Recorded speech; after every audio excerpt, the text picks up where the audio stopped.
ಪಗೆಯಂ ಬಾಲಕನೆಂಬರೆ ಎಂಬ ಪದ್ಯ ಭಾಗವನ್ನು ಪುಲಿಗೆರೆ ಸೋಮನಾಥ ಅವರು ಕ್ರಿಸ್ತಶಕ 1299ರಲ್ಲಿ ರಚಿಸಿದ್ದಾರೆ. ಅವರ ಅಂಕಿತ ನಾಮ ಹರಿಹರ ಶ್ರೀ ಚನ್ನಸೋಮೇಶ್ವರ.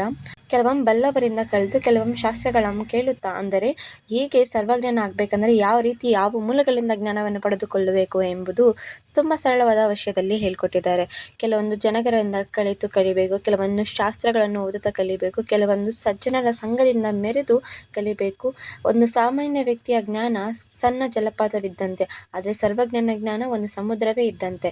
ಎರಡನೇ ಪರ್ಯಾಯದಲ್ಲಿ ಬಾಂಧವ್ಯಗಳ ಬಗ್ಗೆ, ಹೇಗೆ ಸಂಬಂಧಗಳು ಮುಖ್ಯ ಅಂತ ಹೇಳ್ತಾರೆ.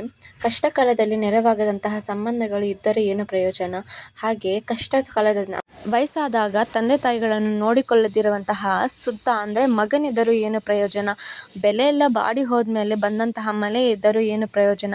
ನಮ್ಮ ಕಷ್ಟ ಕಾಲದಲ್ಲಿ ನೆರವಾದಂತಹ ಒಂದು ತೃಣ ಅಂದರೆ ಹುಲ್ಲು ಕಡ್ಡಿ ಸಹ ಪರ್ವತಕ್ಕೆ ಸಮಾನ ಅಂತ ಪುಲಿಗೆರೆ ಸೋಮನಾಥ ಅವರು ಇಲ್ಲಿ ಬಾಂಧವ್ಯಗಳ ಮಹತ್ವವನ್ನು ಹೇಳ್ತಿದ್ದಾರೆ. 3ನೇ ಪ್ಯಾರಾಗ್ರಾಫಲ್ಲಿ ಏನು ಹೇಳ್ತಾರೆ ಅಂದರೆ, ಪಗೆಯಂ ಬಾಲಕನೆಂಬರೆ ಅಂದರೆ ನಮ್ಮ ಟೈಟಲ್, ನಮ್ಮ ಶೀರ್ಷಿಕೆ ಹೇಳುವುದಂದರೆ, ಯಾವತ್ತು ವೈರಿ ಚಿಕ್ಕವನೆಂದು ಉಪೇಕ್ಷಿಸಬಾರದು, ಅವನು ಮುಗ್ಧ ಏನು ಮಾಡಬಲ್ಲ ಅಂತ ಯಾವತ್ತೂ ಯೋಚನೆ ಮಾಡಬಾರ್ದು. ನಮ್ಮ ಎಚ್ಚರಿಕೆಯಲ್ಲಿ ನಾವಿರಬೇಕು. ಹೇಳ್ತಾರೆ ನೋಡಿ, ಚಿಗುರು ಚಿಕ್ಕದಾದರೂ ಅಂದರೆ ಬೇವಿನ ಸೊಪ್ಪಿನ ಚಿಗುರು ಚಿಕ್ಕದಾದರೂ ಅದರಲ್ಲಿರುವಂತಹ ಕಹಿ ಮಾತ್ರ ಹೋಗುವುದಿಲ್ಲ. ಚೇಳು ಚಿಕ್ಕದೆಂದು ಪ್ರೀತಿಯಿಂದ ಎತ್ತಿದರೆ ಅದು ಕಚ್ಚದೆ ಬಿಡುವುದಿಲ್ಲ. ಹಾವನ್ನು ಪ್ರೀತಿಯಿಂದ ವಿಶ್ವಾಸದಿಂದ ಬೆಳೆಸಿದ್ರು ಅದು ವಿಶ್ವಾಸಕ್ಕೆ ಅರ್ಹ ಅಲ್ಲ.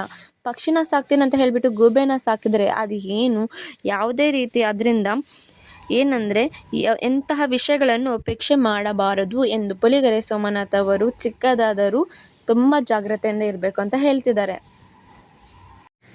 ಇಲ್ಲಿ ಆಕಾರಕ್ಕಿಂತ ಸಾಮರ್ಥ್ಯವೇ ಮುಖ್ಯ ಎಂದು 4ನೇ ಪದ್ಯದಲ್ಲಿ ಹೇಳ್ತಿದ್ದಾರೆ. ಏನಂದರೆ, ಒಂದು ದೊಡ್ಡದಾದಂತಹ ಬಂಡೆ ಸೀಲ್ಬೇಕಂದ್ರೆ 1000 ಆನೆಗಳಿಂದ ತುಳಿಸಿದರೆ ಸಾಕಾಗೋದಿಲ್ಲ. ಅದನ್ನು ಸಣ್ಣವಾದ ಚಾಣೆಯಿಂದ ಒಂದು ಹೇಟ್ ಬೀಳಿದ್ರೆ ಅದು ಹೊಡೆದೋಗುತ್ತೆ. ಹಾಗೆ ಒಂದು ದೊಡ್ಡ ಹೆಮ್ಮರ ಎತ್ತಬೇಕಂದ್ರೆ 10,000 ಜನ ಬೇಕಾಗಿಲ್ಲ, ಅದನ್ನು ಸಣ್ಣಗೋಲಿಂದ ಎತ್ಬೋದು. ಹಾಗೆ ಒಬ್ಬ ವ್ಯಕ್ತಿ ಕೋಟಿ ಜನರಿಗೆ ಸಮಾನನಾಗುತ್ತಾನೆ, ಯಾಕಂದರೆ ಆತನು ಹಲವಾರು ಉಪಾಯಗಳನ್ನು ಬಲ್ಲವನಾಗುತ್ತಾನೆ. ಆದ್ದರಿಂದ ಯಾವತ್ತಾದರೂ ಎಷ್ಟೇ ಭೇದ ಭಾವ ಮಾಡಬಾರ್ದು, ದೊಡ್ಡವರು ಚಿಕ್ಕವರು ಅಂತ ಹೇಳ್ತಾರೆ. ನಮ್ಮ ದೊಡ್ಡವರೇ ಹೇಳ್ದಂಗೆ ವ್ಯಕ್ತಿಯ ಗೌರವ ಅವರ ವಯಸ್ಸಿನಿಂದ ಅಲ್ಲ, ಅವರ ವ್ಯಕ್ತಿತ್ವ ಗುಣಗಳಿಂದ ಬರ್ತದೆ ಅಂತ ನಮಗೆ ಗೊತ್ತೇ ಇದೆ.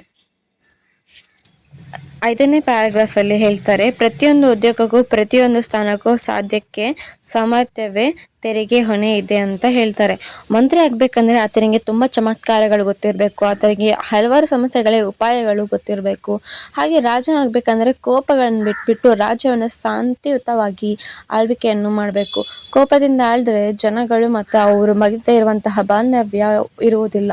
ಒಬ್ಬ ಯೋಗಿ ಆಗಬೇಕಂದ್ರೆ ಅರಿಷಟ್ ವರ್ಗಗಳಾದ ಕಾಮ, ಕ್ರೋಧ, ಮದ, ಮಾತ್ಸರ್ಯ, ಮೋಹ, ಲೋಭ ಇವೆಲ್ಲಗಳನ್ನು ತೊರೆದ ಆತ ಮಾತ್ರ ಯೋಗಿ ಆಗಕ್ಕೆ ಸಾಧ್ಯ ಅಂತ ಹೇಳಿಬಿಟ್ಟು ಕರ್ತವ್ಯಗಳ ಹಾಗೂ ಅವರದ ಸಾಮರ್ಥ್ಯಗಳನ್ನು ವಿವರಿಸ್ತಿದ್ದಾರೆ.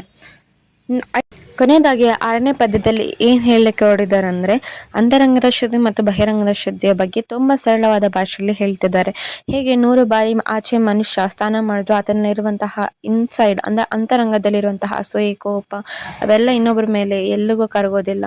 ಹಾಗೆ ಬೇವಿನ ಎಲೆ ಕಹಿ ಇರುತ್ತಂತ ಬೆಲ್ಲದ ಪಾಕದಲ್ಲಿ ಹಾಕಿದ್ರೂ ಸಹ ಅದರಲ್ಲಿರುವಂಥ ಕಹಿ ಹೋಗೋದಿಲ್ಲ. ಕಾಗೆ 100 ಬಾರಿ ಸ್ನಾನ ಮಾಡಿದ್ರು ಅದು ಬೆಲ್ಲಕ್ಕಾಗೋದಿಲ್ಲ. ಅದೇ ರೀತಿ ನಿರ್ಮಲ ಚಿತ್ತವೇ ಮಡಿಯ, ಅದನ್ನು ಗಳಿಸಬೇಕು ಎಂದು ಅದರ ಮಹತ್ವವನ್ನು ಹೇಳತೊಡಗಿದ್ದಾರೆ ಶ್ರೀ ಪುಲಿಗೆರೆ ಸೋಮನಾಥ. ಇದು ಅವರ ತುಂಬ ಸರಳ. ಹೀಗೆ ನಮ್ಮ ಪುಲಿಗೆರೆ ಸೋಮನಾಥ ಅವರು ಹೇಗೆ ಒಬ್ಬ ವ್ಯಕ್ತಿ ಜ್ಞಾನ ಆಗಲಿ, ಬಾಂಧವ್ಯಗಳಾಗಲಿ, ಹಾಗೆ ಚಿಕ್ಕದು ದೊಡ್ಡದು ಎಂಬ ವಿಷಯಗಳಾಗಲಿ, ಯೋಗ್ಯ ಆಗಲಿ, ಸಾಮರ್ಥ್ಯ ಆಗಲಿ, ಹೇಗೆ ಅಂತರಂಗ ಶುದ್ಧಿ, ಬಹಿರಂಗ ಶುದ್ಧಿ ಇವೆಲ್ಲ ವಿಷಯಗಳನ್ನು ಕುರಿತು ಒಟ್ಟಾರೆಯಾಗಿ ಹೇಳ್ತಿದ್ರೆ ತುಂಬ ಸರಳ ಭಾಷೆಯಲ್ಲಿ.